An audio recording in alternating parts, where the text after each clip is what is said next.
መጽሐፈ አስቴር ምዕራፍ 3 ከዚህም ነገር በኋላ ንጉሡ አርጤክስስ የአጋጋዊውን የሐመዳቱን ልጅ ሐማን ከፍ ከፍ አደረገው፣ አከበረውም።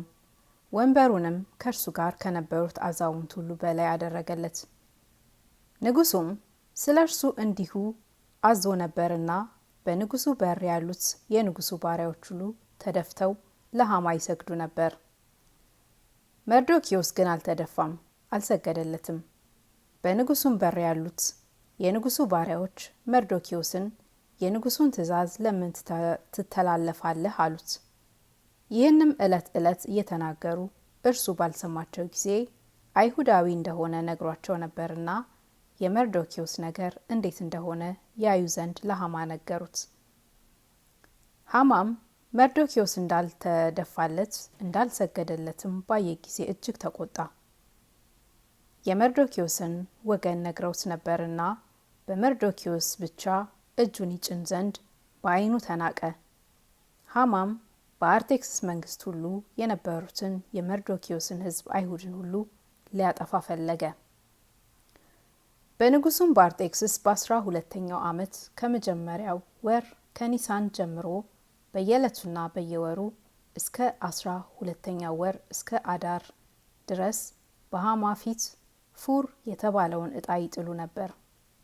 ሐማም ንጉሡን አርጤክስስን አንድ ሕዝብ በአሕዛብ መካከል በመንግስትህ አገሮች ሁሉ ተበትነዋል፣ ሕጋቸውም ከሕዝቡ ሁሉ ሕግ የተለየ ነው፣ የንጉሡንም ሕግ አይጠብቁም፣ ንጉሡም ይተዋቸው ዘንድ አይገባውም።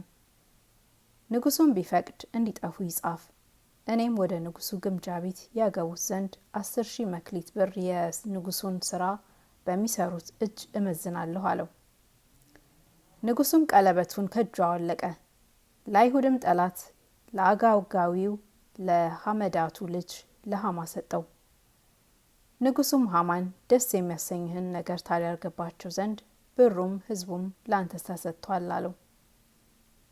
በመጀመሪያውም ወር ከወሩም በ13ኛው ቀን የንጉሡ ጸሐፊዎች ተጠሩ። ከህንድ ጀምሮ እስከ ኢትዮጵያ ድረስ ወዳሉ 127 አገሮች በየአገሩ ወዳሉ ሹማምንት አለቆች፣ ወደ አሕዛብም ሁሉ ገዢዎች እንደ ቋንቋቸው በንጉሡ በአርጤክስስ ቃል ሐማ እንዳዘዘ ተጻፈ። በንጉሡም ቀለበት ታተመ። በ12ኛው ወር በአዳር በ13ኛው ቀን አይሁድን ሁሉ ልጆችንና ሽማግሌዎችን ሕፃናቶችንና ሴቶችን በአንድ ቀን ያጠፉና ይገድሉ ዘንድ ይደመስሱም ዘንድ ምርኳቸውንም ይዘርፉ ዘንድ ደብዳቤዎች በመልእክተኞች እጅ ወደ ንጉሡ አገሮች ሁሉ ተላኩ። የንጉሡ የአርጤክስስ ደብዳቤዎች እንዲህ ይላሉ። ከህንድ ጀምሮ እስከ ኢትዮጵያ ድረስ በ127 አገሮች ላሉ ለደጃዝማቾችና ለራሶች ለመኳንንትም ትድረስ ይላሉ። እንዲህ ብሎ ጻፈ። ብዙ አሕዛብን ከገዛው በኋላ አገሩንም ሁሉ ከገዛው በኋላ እነዚህን አጥፍቼ ሁሉን አዘጋጅቼ ለዘላለሙ በየዋሃት በጸጥታ እኖር ዘንድ ወደዱ። መንግስቱ የተወደደ ጸጥ ያለ እንደመሆኑ ሁሉን ሰርቼ ለእኔ የሚታዘዝልኝ ሁሉ ያለ ድንጋጤ ይኖር ዘንድ ነው እንጂ ራሴን ከፍ ከፍ የማደርግ በመንግስቴ ጽናት አይደለም። ደብዳቤይቱም እስከ ምድር ዳርቻ ድረስ ትድረስ። ከእኔ ዘንድ የሚገኝ በሕዝቡም ዘንድ የሚወደድ ተድላ ደስታን አደርጋለሁ አለ። በሚገባ ሁል ጊዜ ይህንን ማዘጋጀት በምችል ገንዘብ ለመካሮች እሺ ብዬ በልቦናዬ ሳልጸጸት በጎ ነገርን አደርግ ዘንድ መጣው። ከኔ በታች ከተሾመ ወደ በጎ ነገር ከመራን ስርዓቱም ልዩ ልዩ የሆነ አሕዛብ ሁሉ ተለይቶ ለንጉሡ ትእዛዝ ሁል ጊዜ የማይታዘዝ ሕጋችንና ስርዓታችንንም እምቢ የሚል እስራኤል በዚህ ዓለም ሁሉ ካሉ አሕዛብ ሁሉ ጋር እንደ አንድ እንደሆነ ከነገረን ከሐማ ከእውነት በሚገባ ተላከ። ይህንንም ወገን ብቻውን ተለይቶ ስርዓቱም ከሰው ስርዓት የተለየ ሆኖ ባዕድ ሆኖ ተለውጦ ከሕጋችንም ወጥቶ አገኘ ነው።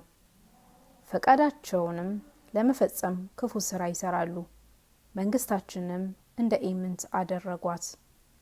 በሁሉ ላይ በተሾመ ከአባታችን በታች በሆነ በሃማ ደብዳቤዎች ስለ ጻፍንላችሁ ፈጽማችሁ ሳትራሩላቸው በዚች ዓመት አዳር በባተ በ14ኛው ቀን ሁሉንም በጠላታቸው ሰይፍ ከልጆቻቸውና ከሚስቶቻቸው ጋር ያጠፏቸው ዘንድ እንሆ አዘዘን። እንደዚሁ ታናናሹን ታላላቁንም በአንዲት ቀን ወደ መቃብር ታወርዷቸው ዘንድ እንሆ አዘዝን። ከዚህ በኋላ አገራችን ፈጽማ ከስራቸው ታርፍ ዘንድ ከነርሱ የምታስቀሩት አይኑር። በዚያም ቀን ይዘጋጁ ዘንድ የደብዳቤው ቅጅ በየአገሩ ላሉ አሕዛብ ሁሉ ታወጀ። መልእክተኞቹም በንጉሱ ትእዛዝ እየቸኩሉ ሄዱ። አዋጁም በሱሳ ግንብ ተነገረ። ንጉሱና ሃማ ሊጠጡ ተቀመጡ። ከተማይቱ ሱሳ ግን ተደናገጠች።